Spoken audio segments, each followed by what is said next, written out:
James and Jeff in the morning. Hello, ladies and gentlemen. We are coming from you pre-recorded from James's backseat. Yay! I agree with the statement that life is kind of terrifying, and it has to be. Whether that's a fear of the future, a fear of failure, a fear of other things. I think that fear is a very strong motivator, but it also keeps everything interesting so we don't become so complacent that we eventually just poof and die. Whether that's a fear of the future, a fear of having too much, a fear of having too little, a fear of something that is actual. I think these things are primary motivators in our life, and they allow us to do things. Knowing that there are certain consequences out there, we are able to push ourselves in order to avoid them, which sometimes is easier than reaching a goal. Specifically in my case, I have this innate, terrifying fear that life isn't going to work out for me. And so I'm looking at all my different ways in which I can avoid life not working out for me, which is a very broad fear. But I have some regular fears too. I'm afraid of the underrim of toilet seats. I think bugs can hide there, and if I sit down to poop,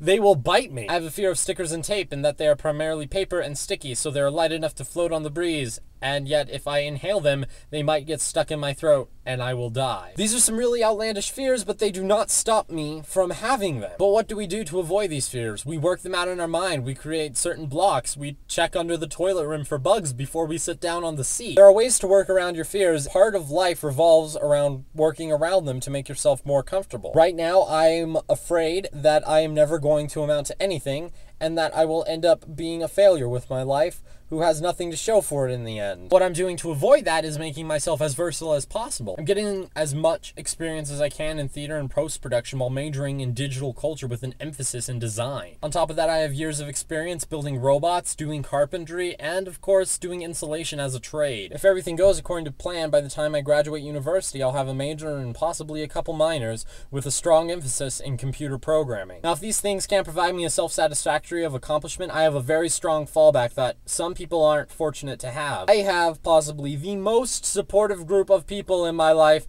that I could ever ask for. I have friends who are always willing to support me in my ventures, people who will back me up whenever I need defending. I have a wonderful group of friends that supports all my creative endeavors. They also support me emotionally and dreamistically. I have a loving and caring family that will go to the ends of the earth to ensure that they are supporting me in the best way possible, even if that means driving themselves further and further into debt. Now, I realize that I have a lot of things and I should be really fortunate for my life experiences that I've had, but sometimes stress is just so much and the pain is so much that it doesn't really matter what has happened to you that's good, because all you can really see is the bad. Pain hurts no matter who you are. No matter how fortunate, no matter how popular, no matter how well off, pain is still pain, and everybody experiences it in their own way. Just because something doesn't seem that big of a deal to someone else doesn't mean it isn't hurting the other person in a great way. Spencer is still in the European area. Katie is working with Birds of Prey, so we might not see her. So Jeff, I will see you on Friday.